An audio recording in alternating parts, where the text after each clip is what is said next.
So it's really out of camera shot, but I've got the system expander sitting up here on top of the computer. It's cabled in. I just double checked the cable connections on Peter's website, and it seems correct. So the next thing is going to be to power up here and power up the Model 4. What am I sitting on? Oh, that's not happy.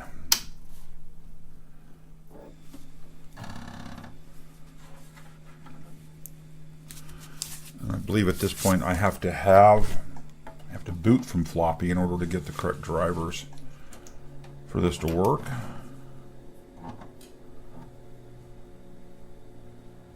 Date is again 10/28 maybe, I don't know. Nope.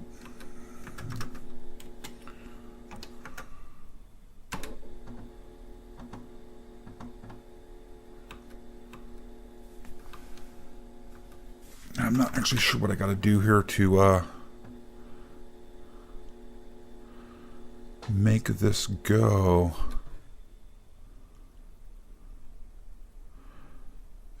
MS.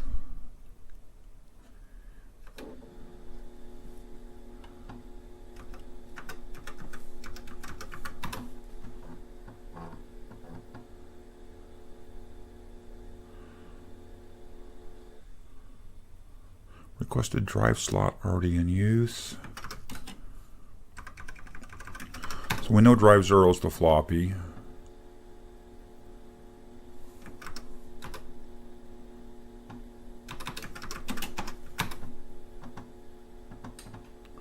There's no drive 2. Well, I think I'm going to have to go back and actually read the instructions. Because at this point I don't actually know what I need to do. So I'll return. Okay, this is what you get when you don't read the instructions. First thing I need to do is format drive 1. Format drive 1. It is M3SE boot. I thought that's what he said to use. Let me look. I'm relying on an old man's memory here. Not always the smartest thing to do. Oh, come on, iPad. So let's see. Setting up.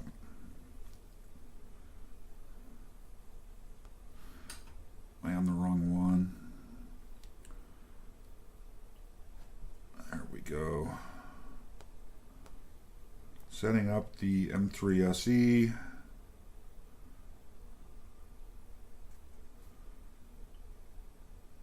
Install sequence for Model 3, 4, and 4D. Boot up, power up, and boot the formatted double density single-sided 40-track floppy. Label this copy M3SE boot. Oh, he actually just means write it on there. No master password. Double density, single-sided.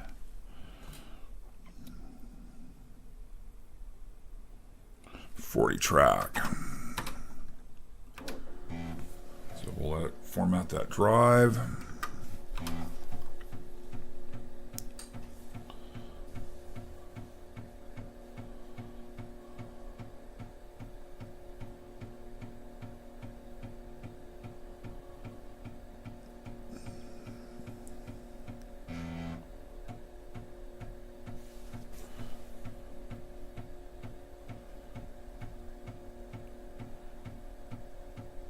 Boot the MS3 floppy.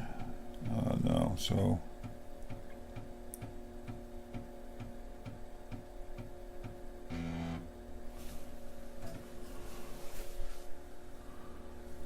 let me read through this again.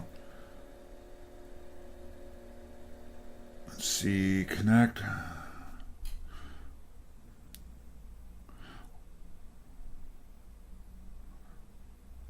I have lost track here on install sequence. Format A, boot the MS3E boot floppy. Use the old S backup utility to copy the install floppy onto the newly formatted floppy. So I believe I need to do a backup drive 0 to drive 1. It's a system disk, I think.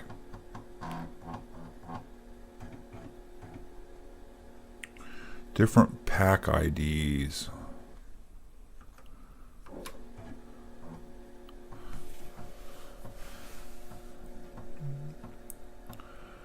Well, it looks like it's doing a cylinder to cylinder backup, so my guess is that'll get me a bootable floppy.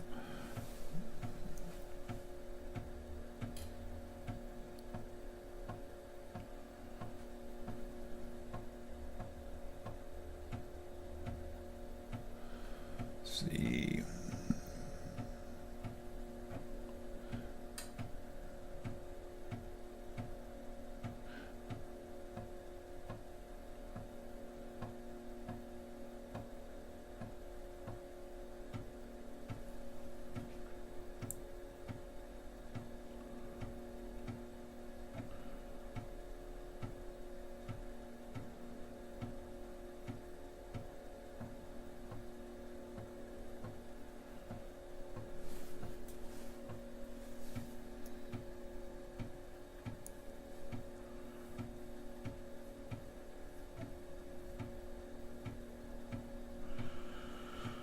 Well, we'll see if this works. Yeah, that power cable hanging there is a little annoying.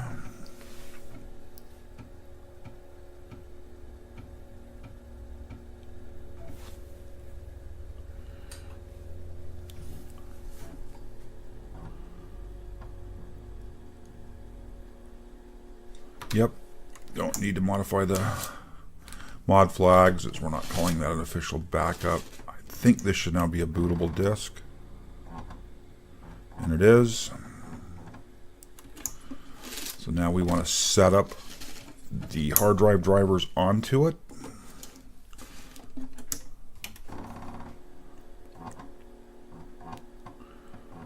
And according to this, we do setup. I believe, yes, do setup. We'll run the script to install the drivers onto drive 1.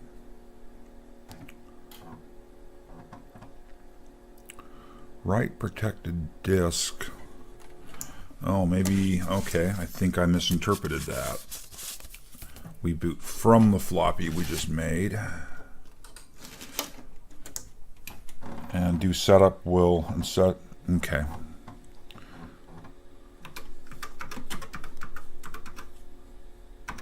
Setup. Okay, this is the backup floppy we just made, which isn't write protected, and setup will modify this floppy. Hit enter to continue. System drive equals 6. There's the driver. So I see. Okay. So he's building all of the drive configuration.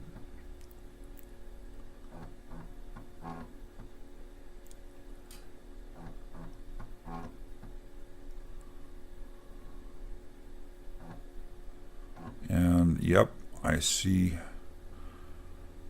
Hit enter to save configuration. Drive 6 and 0 now swapped. Makes sense.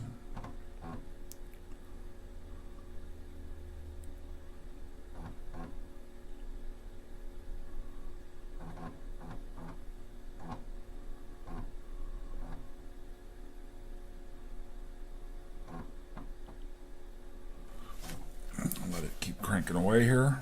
Ah, done. Now if we restart,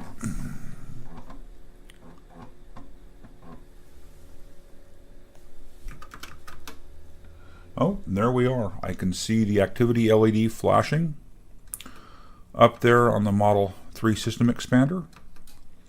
We're walking through all the mounted hard drive partitions. There's drive 2, 3, 4, 5, and 6. and it couldn't get to 7. There's no floppy in it. So there it is. We have created a backup of the LDOS boot floppy. We've installed using the wonderful setup script that was provided. The driver's on here, and I am booted to the MS3E. Very nice. I should be able to do auto exec. I don't have a network cable plugged in, so of course this is going to fail. I know on the Model 1 system expander, for some reason I've not been able to reach out to a time server. I checked my firewall. I can see an activity LED happening on the network interface. So I know the software is talking to it. We have a connect LED. We'll try it again.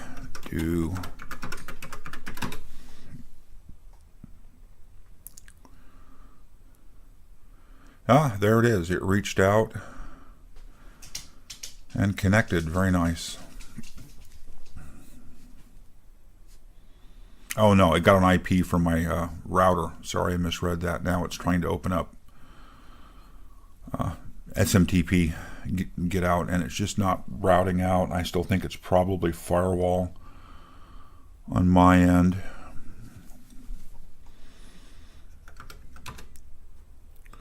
But nice.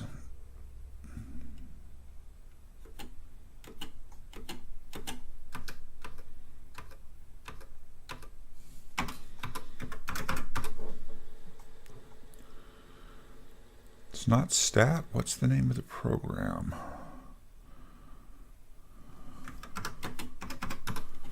Every time I think I remember something. Format.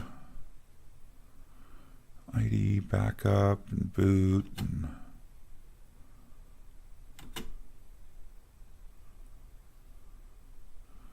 set VGA.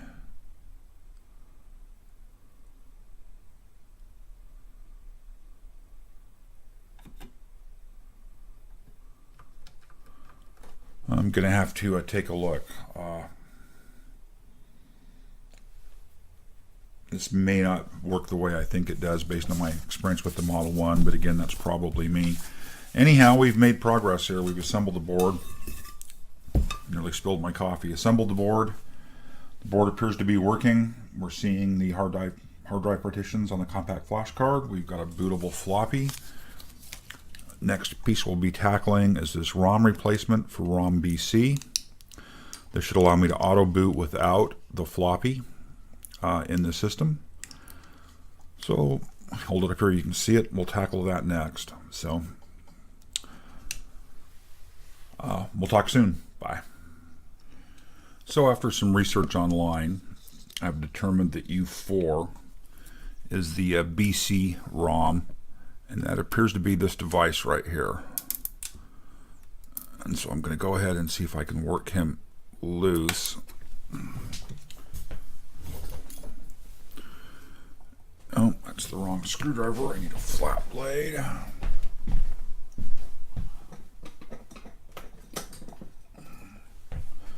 See if we can work him loose and replace him with the ROM that I bought along with the M3SE.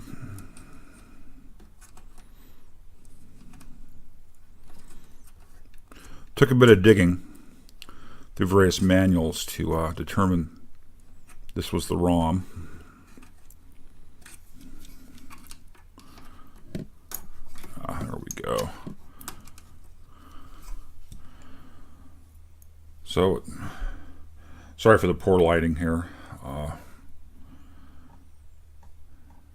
It's Tandy part 8075369.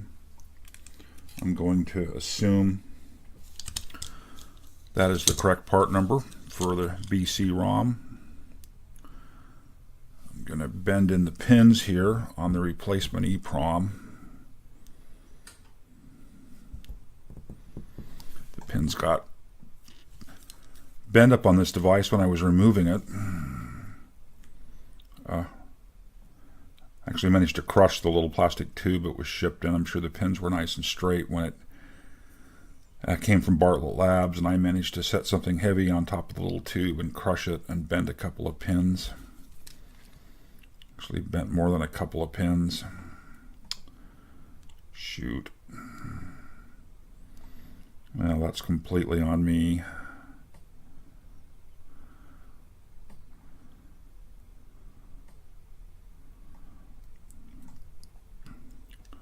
Stuff happens. Not always happy stuff.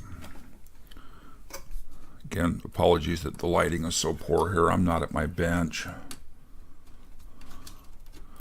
where the lighting is much better. Well, the replacement ROM went right in.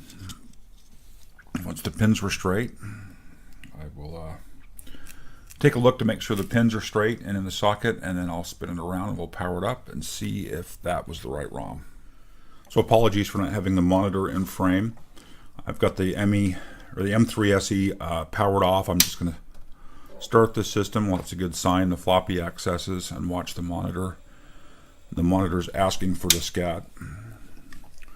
So the next thing would be to apply power to the M3SE. And check and make sure I actually got power. Yep. And hopefully it'll directly boot now from the M3SE. And there it goes. So it is directly booted from the M3SE. I know you can't see the screen,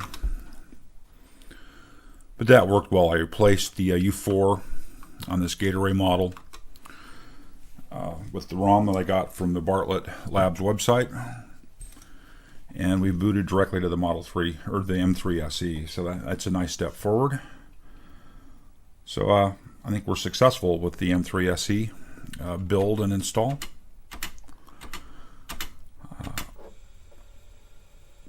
It's now checking the floppies and done. So very nice. So everything is working as expected. So that's a good thing. So with the lid back on the computer, back where you can see the screen, I'll go ahead and demo. I've got the M3SE hooked up and powered on. And the system will attempt to access the floppy, and there it is booting from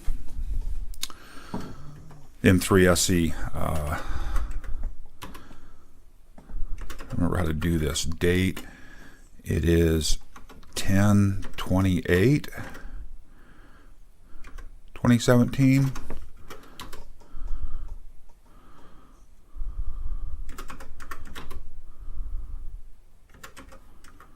Date 10/28/17. Is that correct? There it is, Saturday, October 28th, 2017. So this has got the patches to get after, I think it's 2012.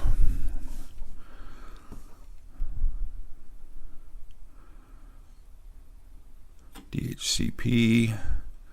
This didn't actually run the auto exec at the startup.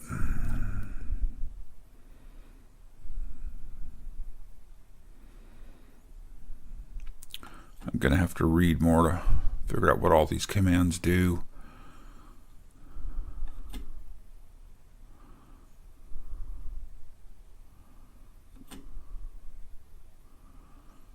But again, this is the same thing we looked at earlier, just the dump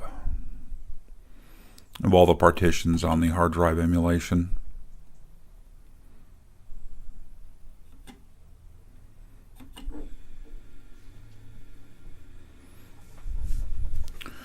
Very nice.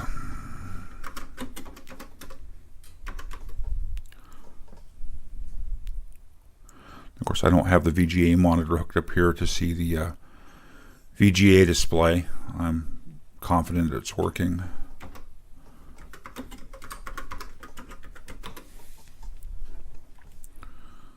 Oh, we're not going to get an IP address because we're not on the network. So, not plugged into the network tends to mean you don't get an IP address. Although I do see it accessing the network there. We'll try again.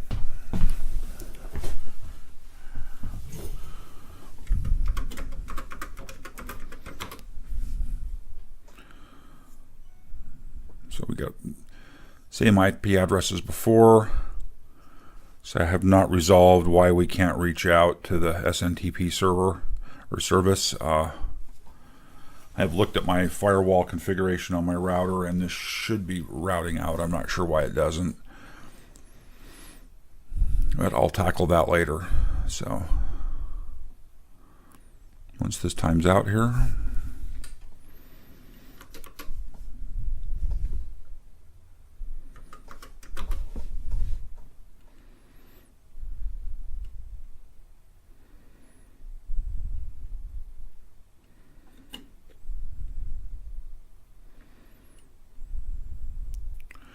there's the FTP commands. FTP. There's a client. Let's see. FTP1D, I believe, is the single user. And it's ready. I'm going to wander over to my other machine and see if I can establish a connection to it while you watch.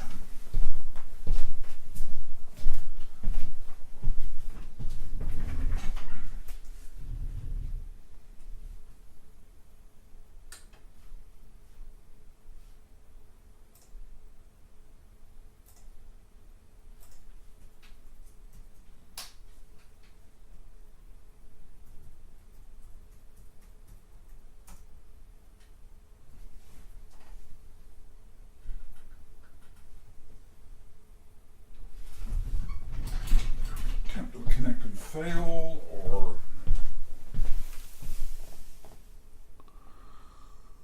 well, it shows it got logged in. It doesn't show I'm logged in over here. Nope.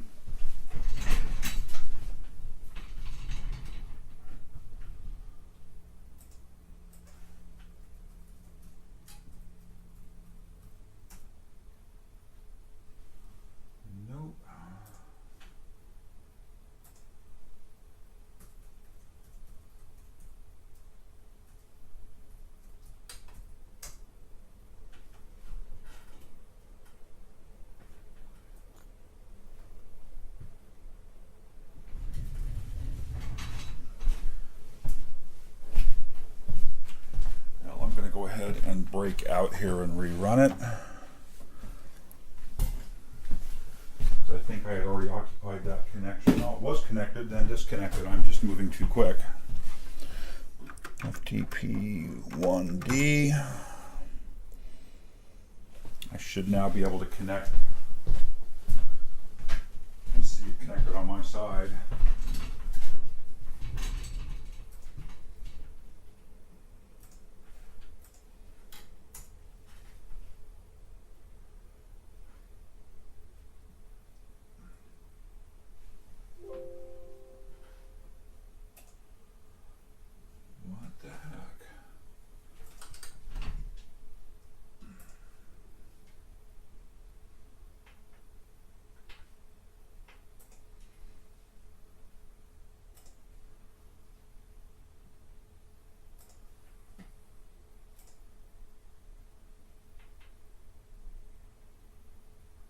New site, .0.0.1, anonymous default.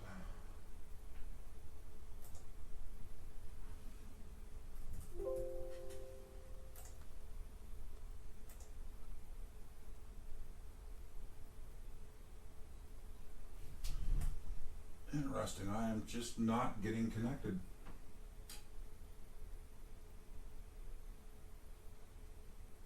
Oh, well, it would help if I used the right IP address. So let me come back and try again.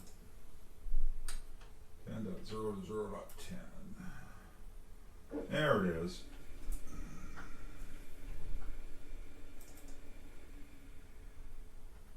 Excellent. We've established a connection via FTP. So.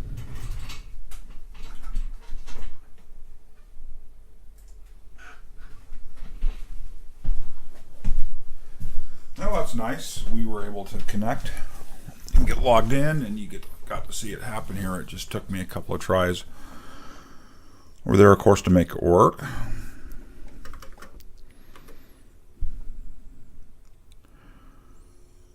Not much I can do with some of these commands. I don't remember what some of them do. File editor.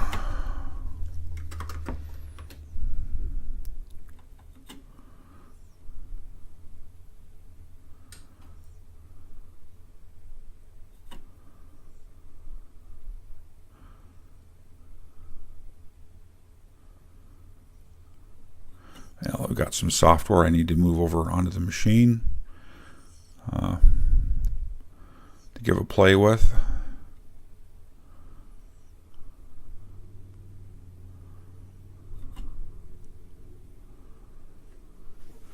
And I need to go read up. But anyhow, there's a quick demo of with the auto boot ROM in place, which is very nice. Don't need a floppy anymore to start the machine. Next project will be to tackle adding more RAM to it. So we'll tackle that next. Bye.